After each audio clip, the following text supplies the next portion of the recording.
Bonjour à toutes et à tous. Après une saison touristique marquée par les Jeux Olympiques Paris 2024, une météo aléatoire et une situation politique instable, les vacances sont bel et bien terminées. Il est l'heure du bilan. Avec 3,1 milliards d'euros de chiffre d'affaires, le tourisme est un maillon essentiel du dynamisme du département qui génère 20 000 emplois directs. Ses 130 km de côte, 6 200 hectares d'espaces naturels, 2 000 km d'itinéraires cyclables font de la Loire-Atlantique le 7e département touristique de France. Alors justement, quel est ce bilan touristique pour l'édition 2024 ? Aujourd'hui, pour ce rendez-vous fidélité, retour sur cet été en Loire-Atlantique entre rayonnement et défis sociétaux et écologiques.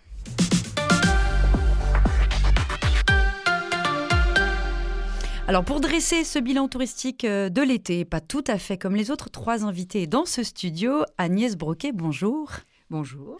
Vous êtes la directrice de Loire-Atlantique Développement, l'agence qui accompagne le département dans son développement touristique.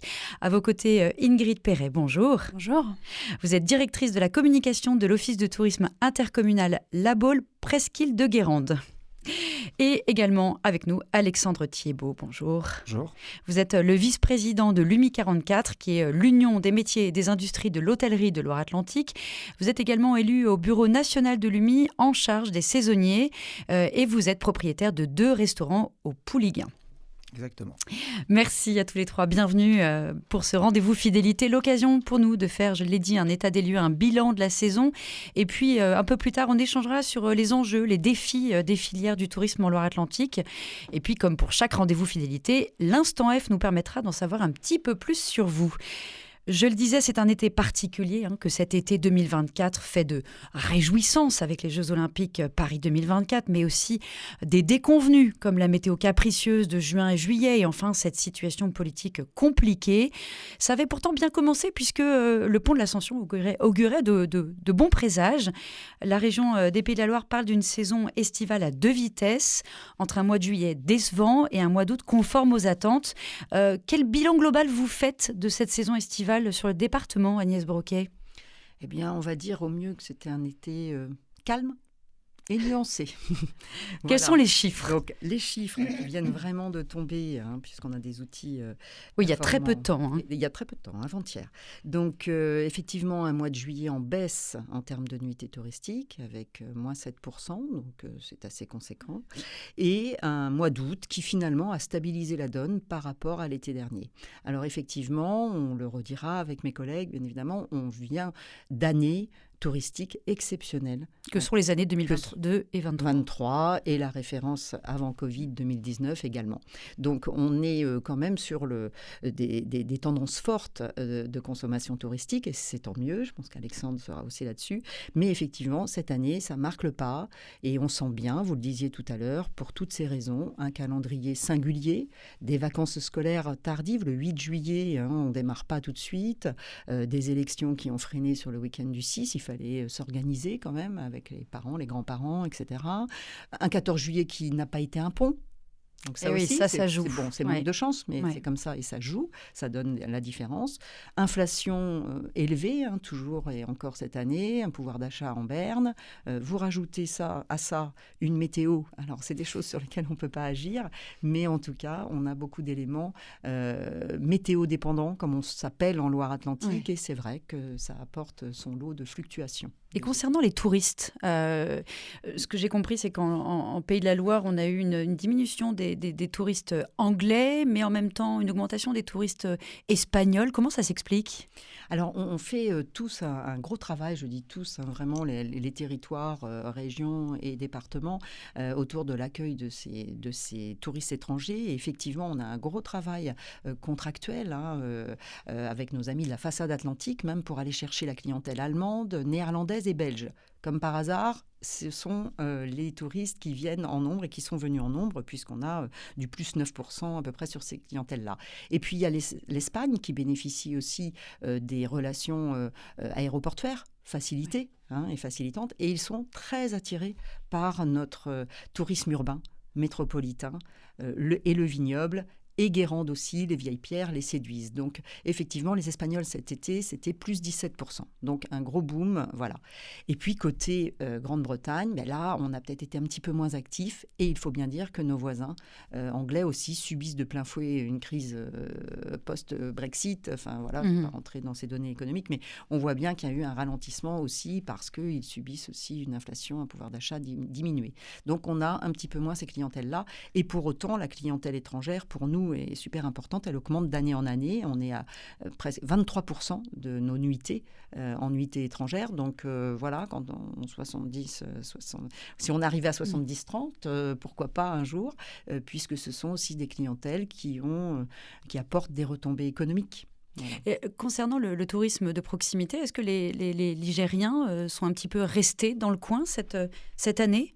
Alors, rester dans le coin, oui. Un petit retrait néanmoins sur les Pays de la Loire, effectivement, sur les départements également d'Ille-et-Vilaine et du Maine-et-Loire. Un léger retrait. En revanche, on a vu beaucoup de nos clients venir de Paris. Donc, ce qu'on avait un peu imaginé comme étant un petit peu la fuite. Alors, je sais bien, il n'y a pas de bon ton, mais il y a eu des grincheux d'avant JO. Ils sont moins nombreux aujourd'hui, et tant mieux. Eh bien, les Parisiens ont effectivement un peu fui, je pense, Paris et les JO et tout ce que ça voulait entraîner, et sont venus en Loire-Atlantique à plus de 6% cette année. Donc ça, c'est intéressant. On sait que la ville de La Baule attire énormément de vacanciers, puisqu'elle passe d'environ 17 000 habitants l'année à 80 000 l'été. Ingrid Perret, avec le début d'été frileux, quel est finalement le bilan touristique de la presqu'île de Guérande et de La Baule, mais également, est-ce que vous avez un petit peu des retours sur la côte en général ? Alors effectivement, comme l'a dit Agnès, sur La Baule presqu'île de Guérande, on a pu effectivement avoir ce sentiment de baisse, voilà, moins 4% en termes de nuitées sur juillet-août. Mais quand on compare avec ces chiffres de 2019, eh bien en fait on revient à des chiffres absolument d'avant-crise. Absolument équivalents. Donc c'est vrai que l'année 2023 a été tellement exceptionnelle en termes de nuitées, donc vraiment de personnes qui restent la nuit sur le territoire, ou d'excursionnistes, c'est-à-dire des personnes qui passent à minimum 2 heures sur le territoire. Voilà, ces chiffres ont été tellement exceptionnels que là, on constate une petite baisse. Mais en fait, on revient à une réalité de marché sur La Baule presqu'île de Guérande.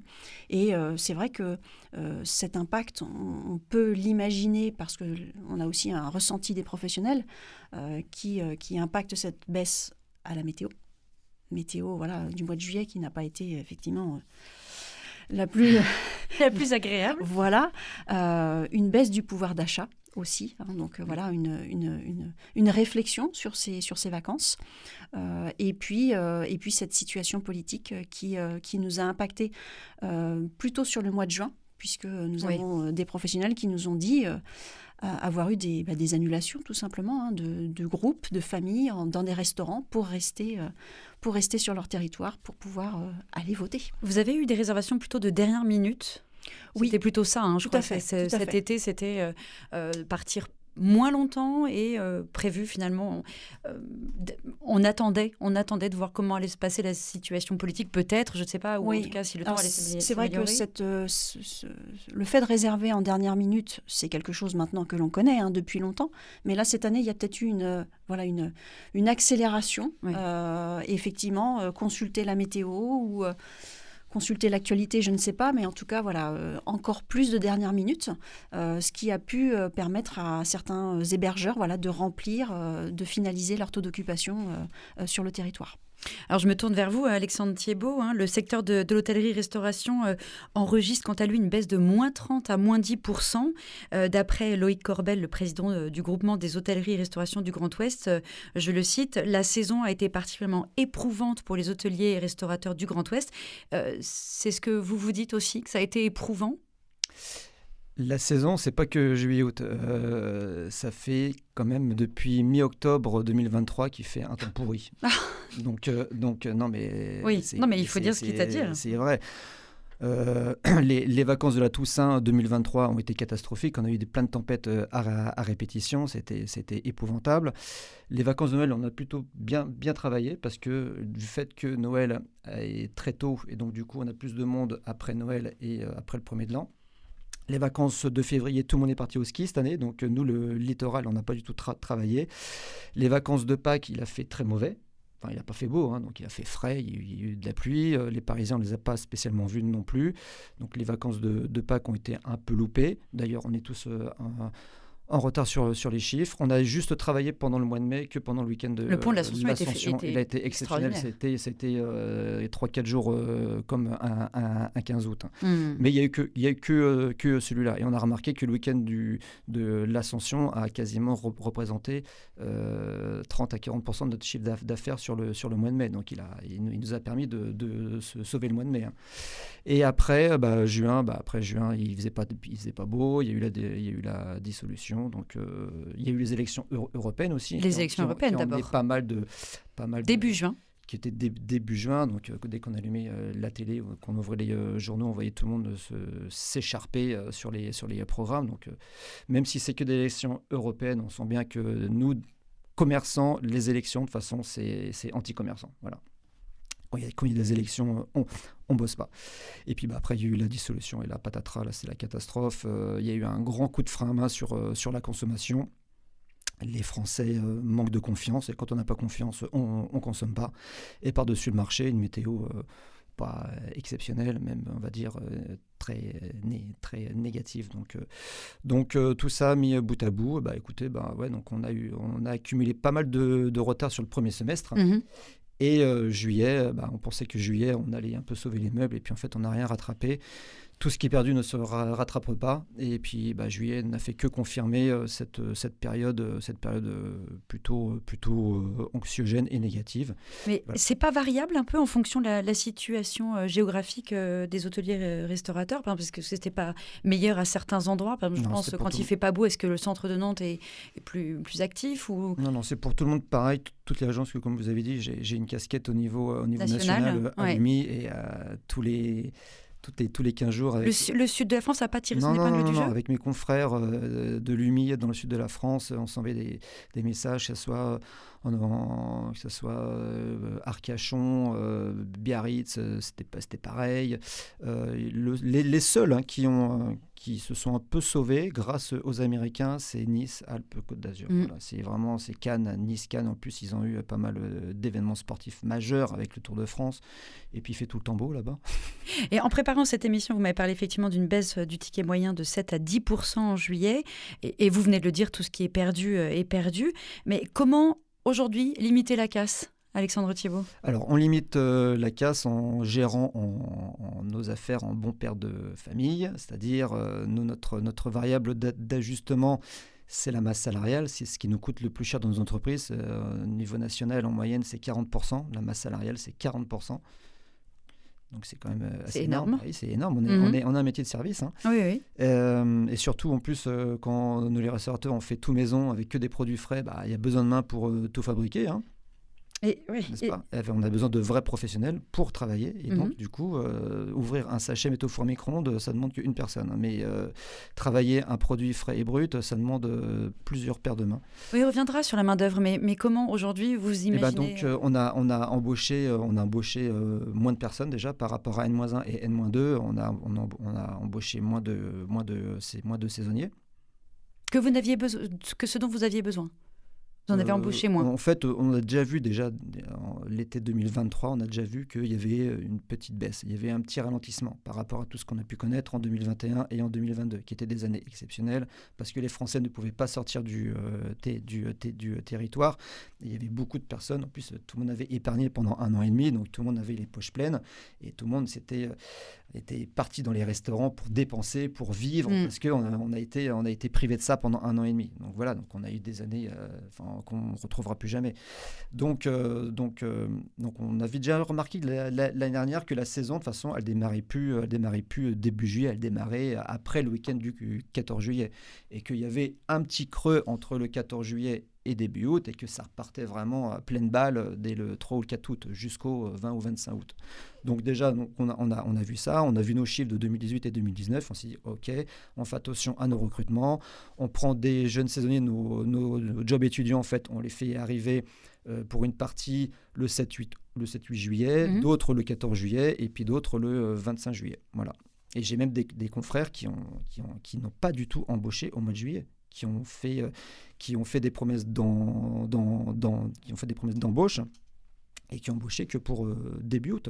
Est-ce que vous comptez sur l'arrière-saison pour justement pallier un petit peu ce manque à gagner qui a eu lieu pendant l'été ? Alors, ce qu'on a perdu là depuis le premier semestre et depuis juillet, on ne le rattrapera pas, mais on peut limiter la casse. Donc forcément, on espère avoir du beau temps, avoir un bel été indien, parce que quand il fait beau au mois de septembre, octobre et la Toussaint, on peut très bien travailler, on peut faire des très gros week-ends. Là, on a toute notre clientèle, entre guillemets, du troisième âge qui est sur la côte, là. Donc, on a plein de personnes qui sont en vacances, justement, qui profitent justement de cette période pour se promener et pour partir en vacances, parce qu'il n'y a plus toute cette masse de population. Les prix sont beaucoup moins chers aussi, ils sont beaucoup moins chers là en ce moment, tout est moins cher au niveau des hôtels, donc voilà, donc tout le monde profite de cette période là. Donc là on a notre clientèle comme d'habitude, donc on va bien bosser jusqu'au 15 ou 20 septembre, mais là il faudrait juste qu'il y en ait un peu plus de soleil, justement pour avoir des excursionnistes en plus, c'est-à-dire tous les gens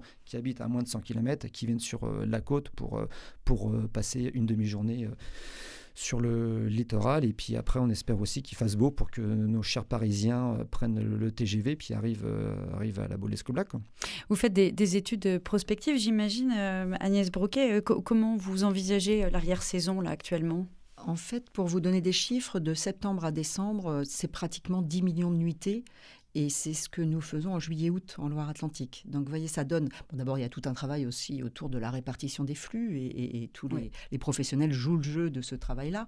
Mais vous voyez, ça donne l'équilibre. Donc, les 4 derniers mois sont quand même très importants pour pouvoir aussi pas rattraper, parce que vous le disiez, mais on ne rattrape équilibrer. On ne rattrape pas, mais équilibrer. Donc, l'année dernière, on était à 9,9. Cette année, on a quand même, on peut aussi regarder le calendrier, un pont du 1er novembre qui s'annonce. Donc un pont, c'est toujours bon. On n'a pas eu le 14 juillet, on aura le vendredi, samedi, dimanche, je crois. Donc voilà, donc les résas sont faibles quand même. On a des signaux assez faibles en résas parce que météo.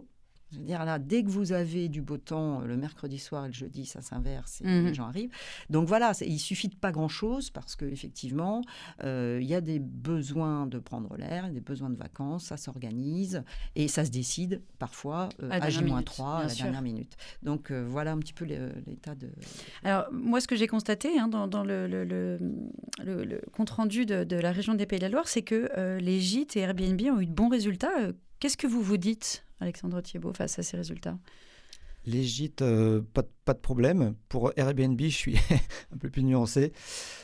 Étant syndicaliste professionnel et patronal, on se bat, nous, à l'UMI, justement, contre ces Airbnb qui, pour nous, sont une concurrence complètement déloyale face à nos confrères hôteliers. Qui, je vous rappelle, un hôtel est submergé par des normes et des contraintes sanitaires, contraintes d'accessibilité, contraintes incendie, ils ont mis une contrainte avec des salariés. C'est des entreprises qui payent des impôts, qui payent de l'IS, on paye tout en fait. Et Airbnb, déjà d'une, on loue des passoires, on loue, excusez-moi du terme, on loue des merdes.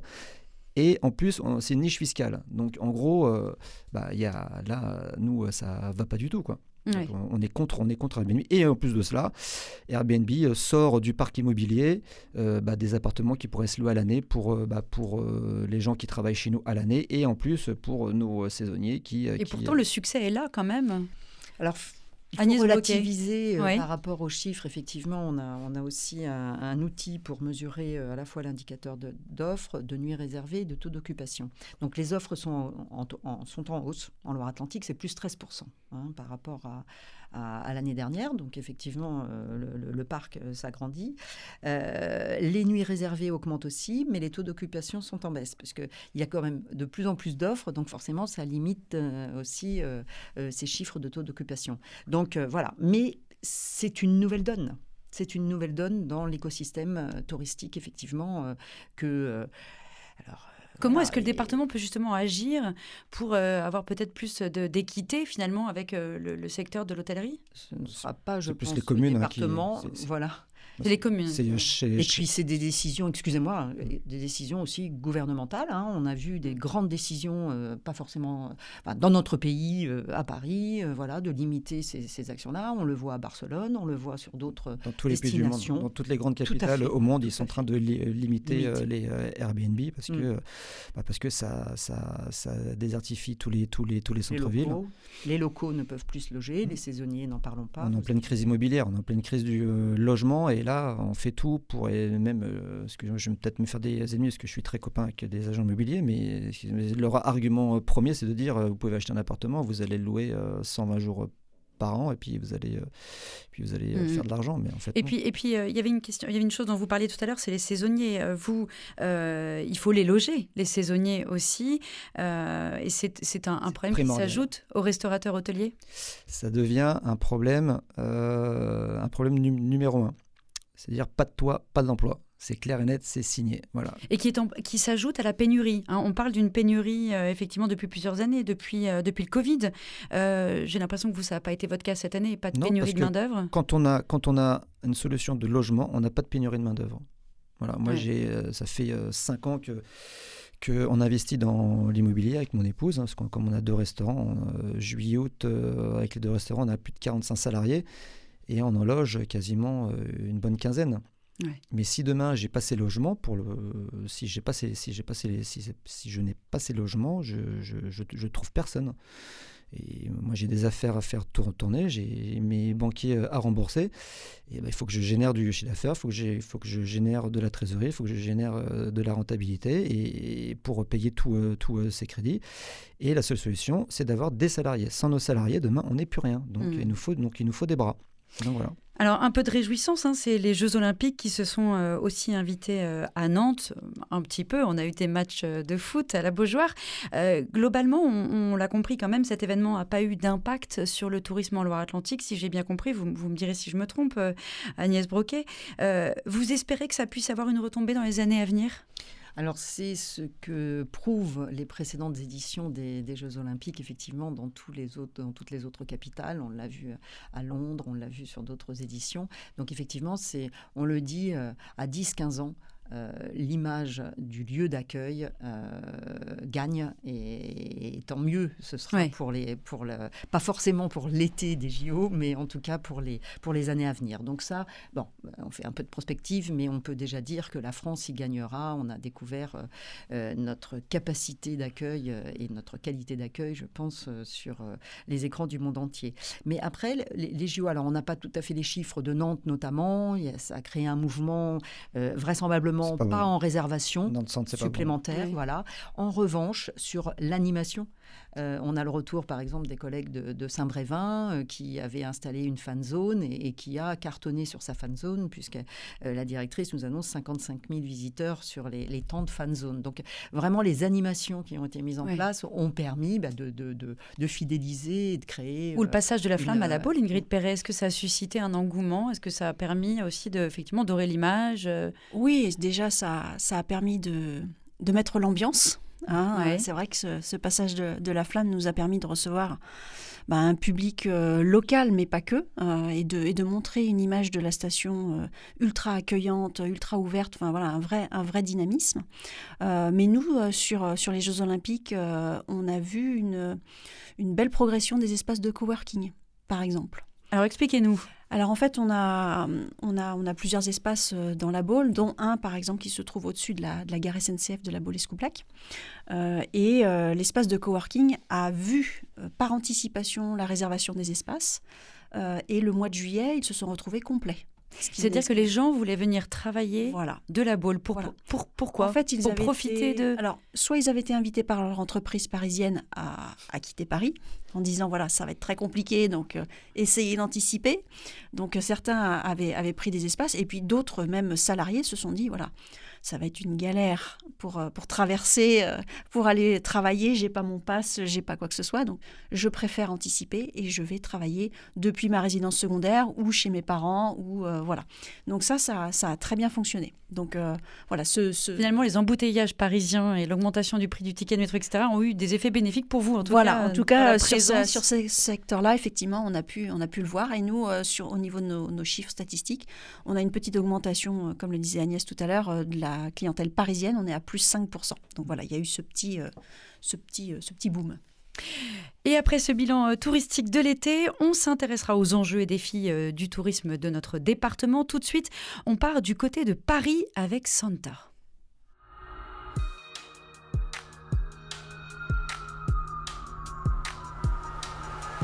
Dédoublement de personnalité, la vie est plus belle à deux, plus belle à deux. Bye bye, bouche, bouche, que veux-tu? Oh oui, que je m'en veux, oui, que je m'en veux. Les bons choix ne font jamais les bonnes histoires. C'est écrit dans les livres. Ces baisers ont le goût d'hors saison. Rien à vivre. Y a pas de musique sans face note. C'est comme Paris en août. Paris en août. Celle qu'on quitte et qui doute, celle qu'on aime qui te coûte. J'ai vu Paris sans elle.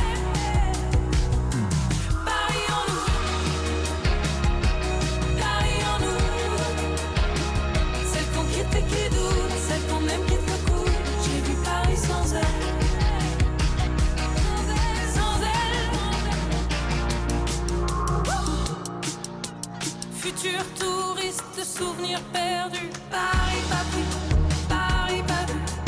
Big bang, bang, bang, porte qui claque. Mauvais mois pour les enfants, pour les enfants. Les bons choix ne font jamais les bonnes histoires. C'est écrit dans les livres. Ce baiser est le dernier. Me délivre. Y a pas de musique sans fausse note. C'est comme Paris en août.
Ce n'était pas Nantes, mais Paris en août avec Santa.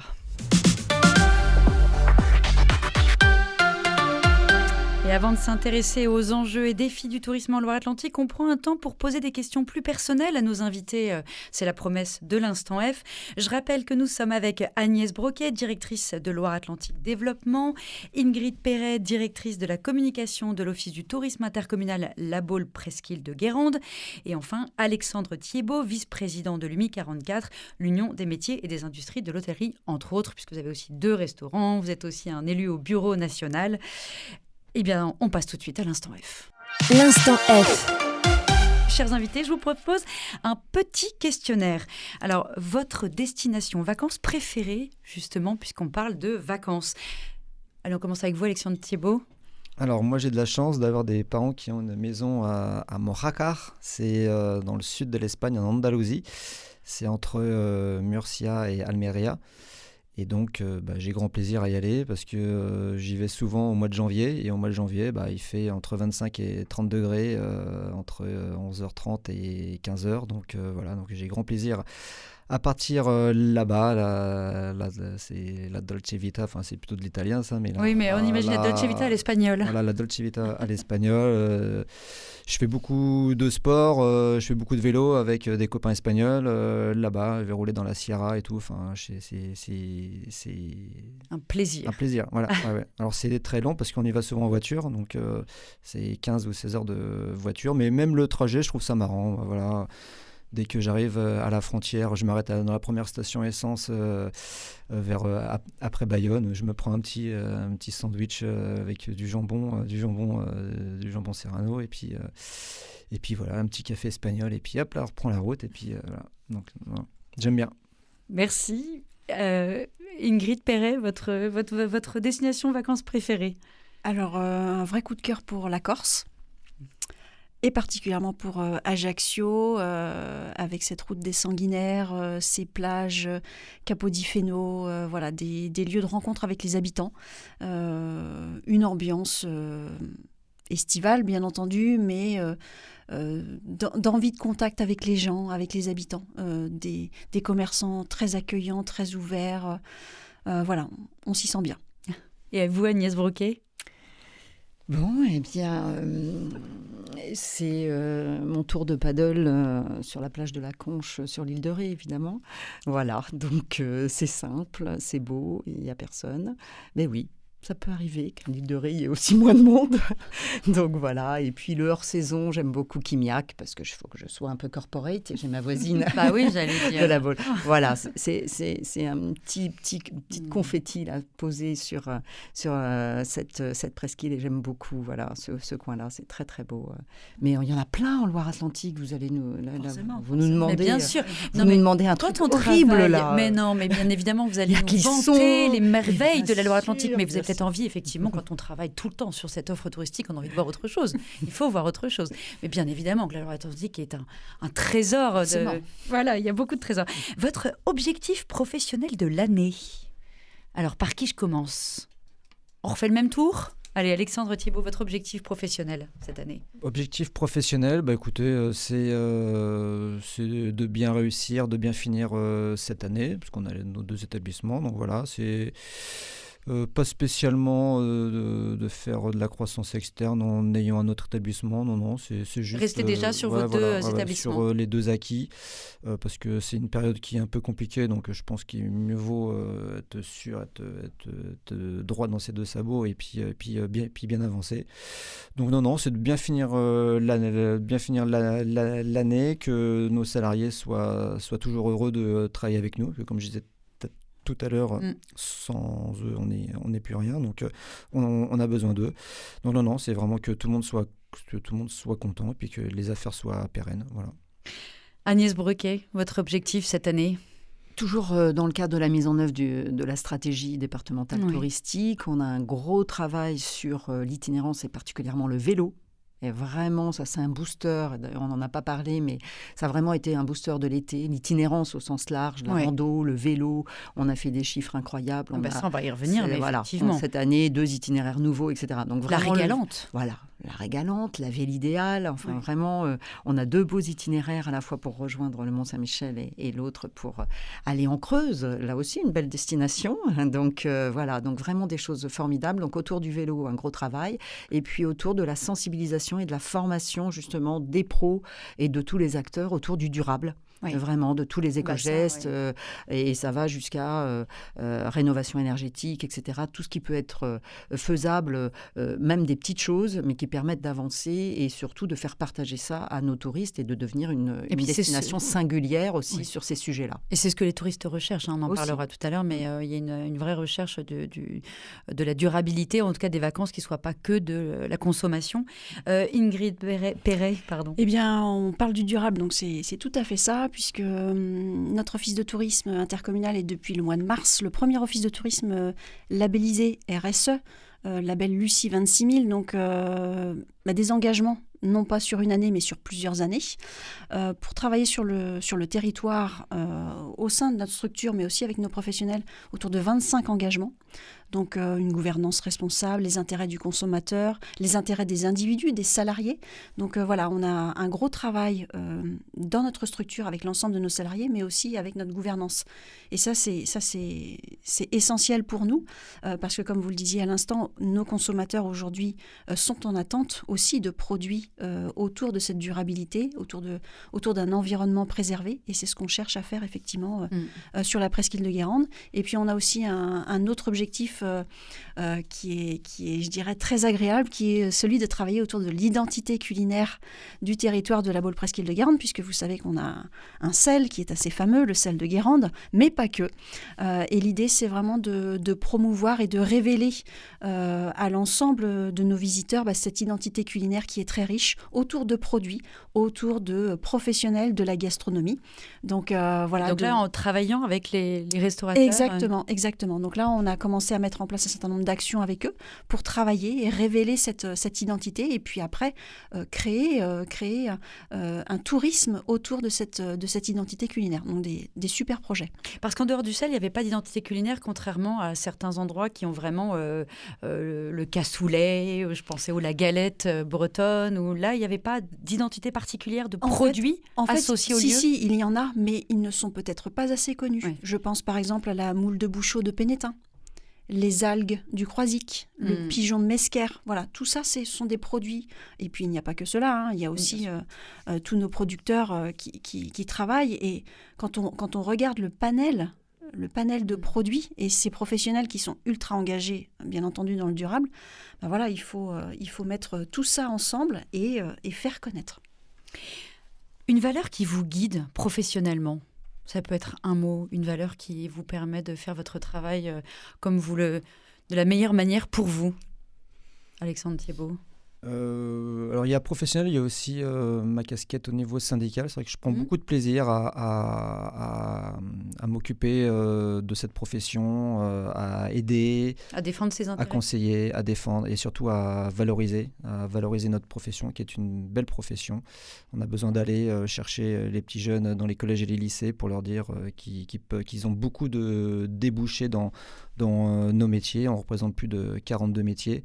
Donc voilà, j'ai beaucoup de plaisir au niveau syndical à aller à valoriser notre profession.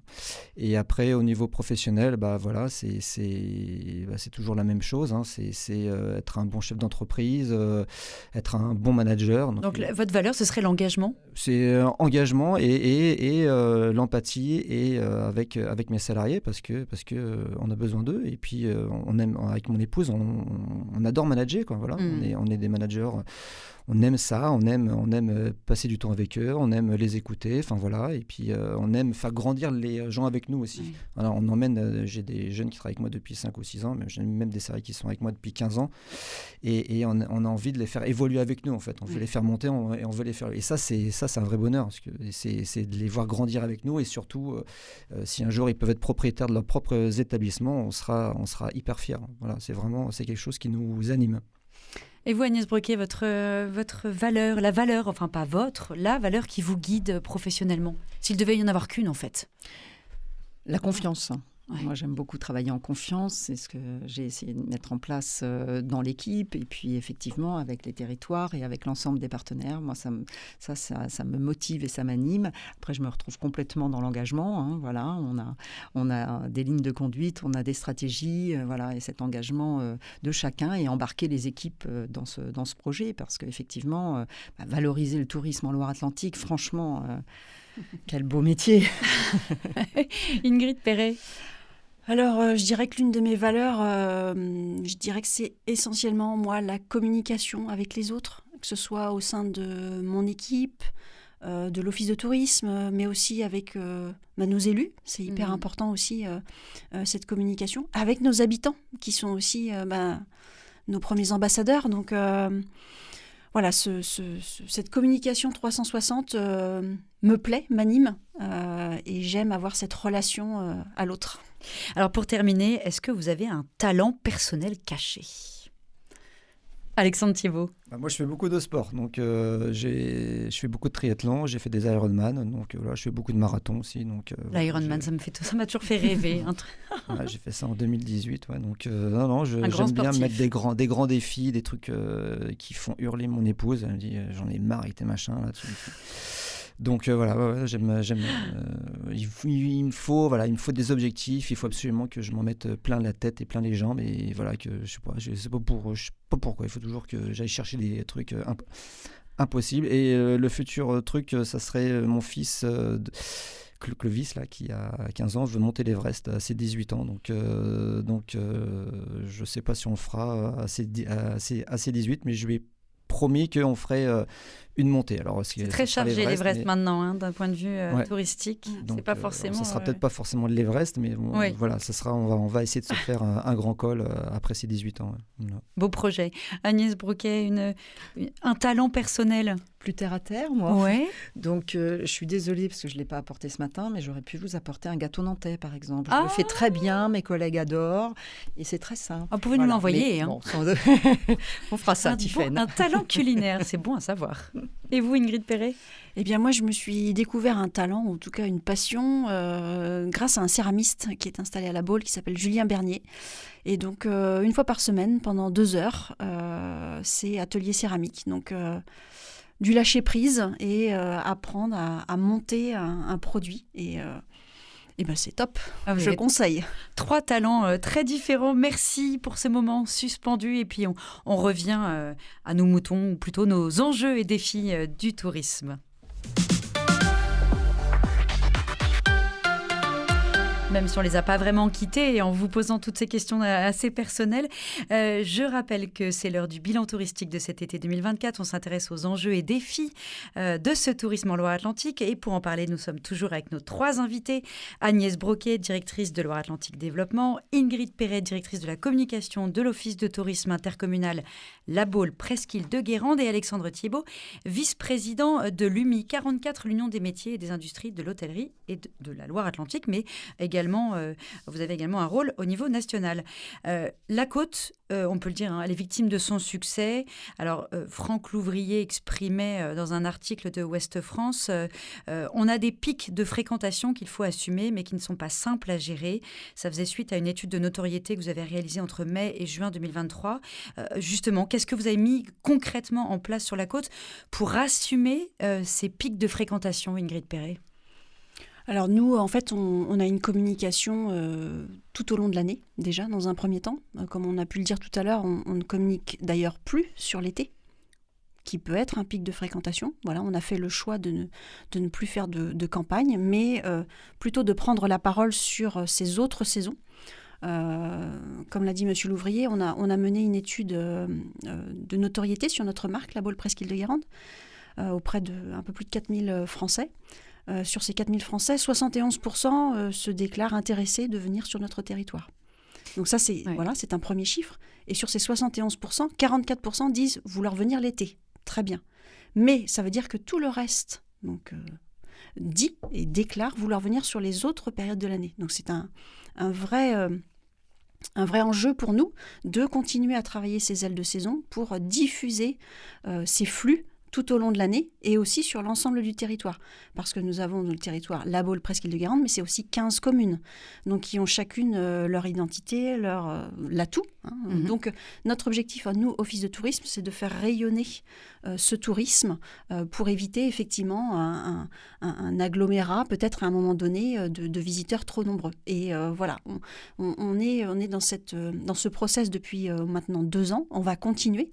Notre label Lucie 26 000 et d'autres actions nous y encouragent et on espère effectivement pouvoir encore mieux diffuser ce tourisme. Vous parliez de cette étude qui a été réalisée en 2023. Moi, j'ai l'impression que la notoriété de La Baule, elle n'est plus à faire. Qu'est-ce qui a demandé cette étude ? Enfin, pourquoi vous avez mis en place cette étude ? Vous aviez besoin d'en savoir encore plus ? Oui, tout à fait. Et puis, c'est aussi un outil qui nous guide pour le futur. Ouais. Par exemple, on parlait tout à l'heure d'identité culinaire. Sur ces 4000 Français qui ont été interrogés, eh bien, 90% ont annoncé que notre territoire était un territoire de gastronomie. Donc ça nous conforte en fait dans nos actions.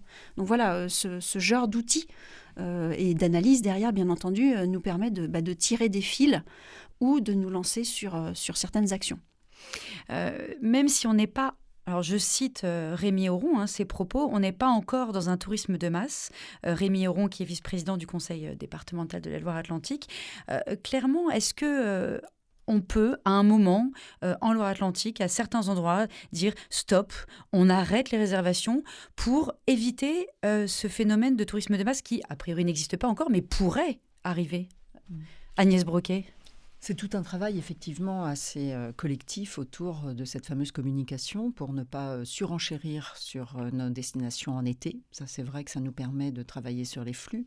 Après, on peut imaginer... On ne peut pas dire stop quand même aux touristes. On ne peut pas leur dire on arrête là. Stop, c'est très compliqué puisqu'on a 73% de nos touristes qui arrivent en voiture sur la Loire-Atlantique. Donc, il y a tout un travail effectivement de sensibilisation, je le disais tout à l'heure, des professionnels pour dire voilà, bon, ok, vous êtes venus en voiture, mais maintenant que vous êtes là, en revanche, vous pouvez utiliser les vélos mis à disposition, les bornes de vélo, vous pouvez utiliser le train pour aller ici ou là.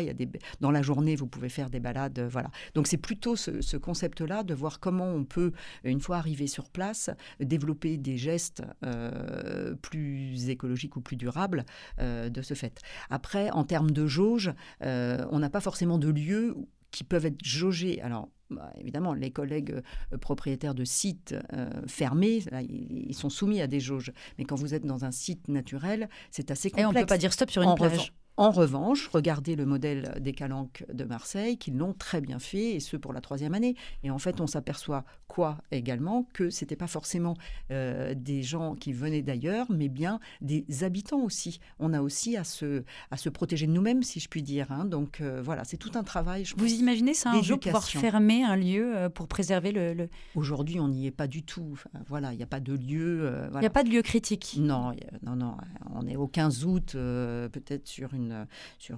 dans une ruelle de Guérande. Il y a des lieux critiques, mais c'est à cause de l'érosion sur la côte sauvage. Mais c'est Dame Nature qui fait sa loi, là. C'est pas le surtourisme.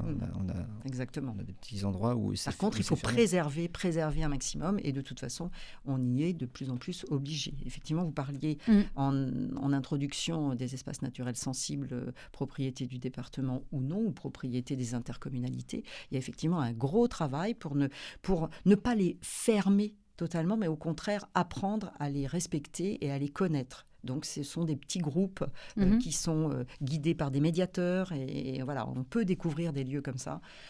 Estuaire et Sillon développe ce concept également. Enfin, voilà. Donc, c'est à propos de l'arrière-pays, vous misez sur l'arrière-pays pendant l'été, sortir des sentiers battus. C'était votre objectif de communication avec Loire-Atlantique Développement.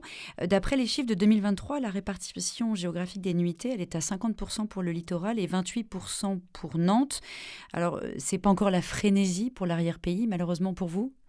Non, je dirais pas malheureusement, c'est aussi, c'est ce que je vous disais tout à l'heure en aparté, c'est-à-dire quoi de plus normal au mois d'août de vouloir aller voir la mer quand même. Enfin, je veux dire, même si on a développé pendant très longtemps le concept de la mer en hiver et qui nous a permis aussi de faire connaître cette nouvelle approche, c'est-à-dire qu'il y a plein de choses à faire à la mer en hiver, mais de fait, voilà, on peut pas reprocher à des gens qui travaillent toute l'année, qui travaillent dur, d'aller avec leurs enfants à la mer l'été, voilà. Mais par contre, peut-être leur apporter effectivement plus de sens et plus de connaissances sur cet aspect naturel aussi de la mer et de ses contraintes. Il faut quand même arriver à détourner un peu le regard de la côte pendant l'été, donner envie de préserver le littoral, mais aussi d'aller voir ailleurs. Comment vous y prenez ? Alors, vous nous en avez parlé un petit peu tout à l'heure, Ingrid Perret. Qu'est-ce que vous avez fait des grandes campagnes de communication ? Vous avez accueilli les touristes en leur proposant d'autres chemins, des chemins qui peuvent être tout aussi rafraîchissants que la plage avec la mer, dans les forêts qui sont autour de la Baule ? Alors, c'est vrai que nous, notre territoire, la Baule-Presqu'île de Guérande, nous avons quand même la chance d'avoir un très beau territoire vert, qui est le parc naturel régional de Brière. Donc, vraiment, espace naturel par excellence, deuxième plus grand marais de France après la Camargue. Donc, voilà, nous, en 10 km, on peut passer d'une plage à un espace naturel. en plus facilement, puisque on l'a dit tout à l'heure, la pratique du vélo permet de se déplacer facilement. Nous, notre travail en tant qu'office de tourisme, c'est de conseiller le client. Le visiteur qui arrive dans notre office vient avec son histoire et sa volonté de vacances. Après, c'est à nous de l'orienter sur telle ou telle activité. Et effectivement, comme je disais aussi tout à l'heure, notre objectif, c'est de faire rayonner nos visiteurs sur l'ensemble de nos communes. Donc, c'est tout ce travail de conseil en séjour. D'ailleurs, nos collaborateurs dans les accueils, on les appelle bien des conseillers en séjour. Donc, c'est à eux aussi d'insuffler et d'apporter cette connaissance à nos visiteurs qui nous découvrent peut-être pour la première fois. Et ça fonctionne ? Oui, tout à fait, tout à fait. Les gens, cet été, les visiteurs sont allés un peu plus loin ? Bien sûr. Non, ça c'est quelque chose qui est important sur notre territoire, mais aussi sur la Loire-Atlantique, c'est que nous avons le choix des vacances. On peut choisir d'aller à la plage, on peut aller dans une cité médiévale, dans les marais salants, dans le parc de Brière. Donc comme les choses sont facilement accessibles, eh bien on se donne la possibilité de découvrir d'autres sites qu'on n'avait peut-être pas en tête. Et vous parliez du vélo tout à l'heure, donc c'est aussi la mise à disposition de vélos pour les touristes pour découvrir ces nouvelles voies que vous mettez en place là. Oui. Agnès Broquet, ce que vous disiez ? Oui, tout à fait. C'est l'objectif de l'année là. Et puis surtout, l'ouverture, grâce à des partenariats très vastes avec nos collègues des autres départements, de 2 itinéraires français. Donc l'un qui nous relie au Mont-Saint-Michel et l'autre qui nous relie au lac de Vassivière en Creuse. Donc on a 117 km en Loire-Atlantique sur l'arrêt Galante et 122 sur la Velle Idéale. Donc vraiment, je martèle ces 2 marques parce qu'elles vont prendre de la place. Et on voit avec grand plaisir, puisque l'arrêt Galante passe par ce fameux arrière-pays, mais vraiment côté canal de Nantes à Brest et Châteaubriand. Donc, c'est aussi des territoires qu'on souhaite développer. Et on a vu sur notre éco-compteur, c'est des petits outils qui nous permettent de comptabiliser, un plus 345% depuis le 1er juillet à la Meilleraie de Bretagne. Donc, vous voyez, les collègues et les professionnels de ce territoire sont évidemment ravis de voir arriver des itinéraires que l'on promeut. Oui. Et Ingrid, je suis ravie qu'elle reprenne ce slogan en Loire-Atlantique, vous avez le choix, parce que c'est effectivement tout ça, et c'est tous les conseillers de séjour des offices de tourisme qui participent de cette dynamique. Mais je rajoute aussi, cette année, nous avons proposé le passeport du tourisme à l'ensemble des salariés de l'ensemble de la filière, et on compte aussi sur les professionnels, les salariés, les serveurs, qui sont en prise directe avec les touristes, puisqu'il y a ceux qui vont dans les offices de tourisme, qui sont sur les sites internet, et puis il y a évidemment ceux qui sont au resto et qui veulent toujours avoir le petit truc. Est-ce que vous pouvez être des relais, que vous soyez des relais, des ambassadeurs, et effectivement, en leur permettant, grâce à ce passeport, de pouvoir accéder à des musées gratuits, aux lieux de visite, et ben ça leur donne l'envie et leur dire, moi j'ai fait ça sur mon jour de congé, ou j'ai fait ça, voilà, et j'ai trouvé ça génial. Allez-y avec vos enfants. Et c'est super sympa quand on apporte le café et qu'on a un petit peu de temps. Peut-être Alexandre va me le dire, de participer à ça. J'ai transféré votre communication à tous mes salariés, c'était content. J'en ai beaucoup qui ont fait la visite des marais salants. Génial. Parce qu'ils venaient pas, c'était des saisonniers qui venaient des 4 coins de la France, donc du coup, ça leur a permis de voir où était récolté le sel de Guérande. Voilà. C'est hyper intéressant. Et je rajoute aussi, on a aussi un tourisme très très sportif avec les sports nautiques. On a beaucoup de gens qui viennent faire du surf, du kitesurf. Donc, dès que je me promenais, moi je vois des voiles partout aussi. Donc il y a aussi ce tourisme-là qui vient sur notre côte justement pour surfer la vague à la Govelle. On parlait de tourisme responsable, c'est devenu une notion très importante aujourd'hui. Elle est ancrée dans l'esprit des professionnels du secteur de l'hôtellerie-restauration et de quelle manière, Alexandre Thibault ? Est-ce qu'elle est intégrée ? Cette notion de tourisme responsable. Le tourisme responsable, pardon. Est-ce qu'elle est ancrée tourisme responsable ? Alors, j'ai envie de vous dire, il y a quelques décennies, 50% de notre chiffre d'affaires annuel était fait en juillet-août. Donc là, clairement, on pouvait dire, limite, il y avait du surtourisme pendant les grandes vacances scolaires. Maintenant, juillet-août, ça représente plus que 30% de notre chiffre d'affaires annuel. Donc ça vous montre bien que le tourisme, il est lissé sur l'année civile, en fait. C'est plus une grosse concentration comme avant, où avant les vacances, où les maisons de famille étaient blindées du 1er juillet jusqu'à fin août, où toutes les familles venaient se réunir dans les grandes villas et tout le monde passait 2 semaines, 3 semaines ou un mois ensemble. Là, ça c'est fini, ce temps-là, ça c'est fini. Maintenant, voilà, c'est les gens consomment différemment, les gens partent plus souvent et tout au long de l'année, et c'est beaucoup moins concentré sur juillet. Après, on ne peut rien y faire. La semaine du 15 août, toute l'Europe et toute la France est en vacances en même temps. Donc peut-être qu'il y a un pic, on va dire un petit surtourisme, mais pendant 1 semaine par an. Donc c'est vraiment... Et parce que vous liez le tourisme responsable à la désaisonnalisation, qui est qui est quelque chose d'important pour vous, Agnès Broquet. D'ailleurs, ça tend à s'équilibrer, on le voit dans les chiffres. Je sais, c'est l'été, c'est moins 1% de la répartition des nuitées pour plus 3% au printemps. Donc effectivement, ça commence à fonctionner.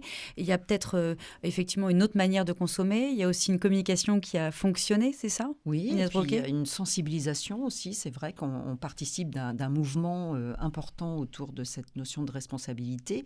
Et on le voit, il y a des engagements d'office de tourisme autour de la RSE. Il y a des engagements aussi des privés autour de la RSE. Là, on relance des webinaires sur une approche aussi. Mais c'est des approches très simples. C'est... l'installation de mitigeurs, c'est les déchets, c'est parce que ça peut être complexe dans un resto ou dans un hôtel pour se lancer sur ces choses-là. Mais au final, c'est une bonne image, de la notoriété éventuellement, et puis c'est aussi des économies d'énergie. Et comme aujourd'hui, tout est important, voilà. Donc ça fait partie aussi du sens qu'on souhaite donner à ces vacances et qu'on souhaite donner aussi à notre département touristique. Ça, oui, une restriction, avec l'inflation et les prix de l'énergie qui ont flambé, est-ce que justement les hôteliers ont opté pour des manières plus responsables pour isoler les hôtels, ou en tout cas avoir des mitigeurs ou ce genre de choses, de pouvoir, que ce soit à la fois économique mais surtout écologique? Oui, au niveau national, à l'UMI, on a envoyé à tous nos adhérents, on va dire une checklist de toutes les petites choses à faire pour économiser un maximum d'énergie en eau. C'est hyper important, surtout dans le sud de la France, vers Perpignan, où là, ils sont en restriction d'eau. Donc là, c'est hyper important. Donc c'est justement eux qui justement sont précurseurs dans tout ce domaine-là. Donc du coup, après, ils diffusent au niveau national. Non, bien sûr, on aide tous nos adhérents. Même nous, on aide nos adhérents à remplir les dossiers pour qu'ils refassent des travaux dans leurs hôtels, parce qu'il y a plein d'hôtels, il faut se remettre aux normes au niveau énergétique, et ça coûte très très cher. Donc voilà, je sais que la région propose des aides, donc nous on est là justement pour aider tous nos confrères à faire ce genre de choses. On aurait pu en dire encore beaucoup, je suis désolée. On arrive au terme de cette émission. Merci beaucoup à tous les trois pour votre participation. Merci pour ce bilan touristique, ces perspectives et ces défis. Nous étions avec Agnès Broquet, Ingrid Perret et Alexandre Thiebaud. Merci également à Lou pour la préparation de l'émission et Ilias à la technique. Très très bon week-end à tous.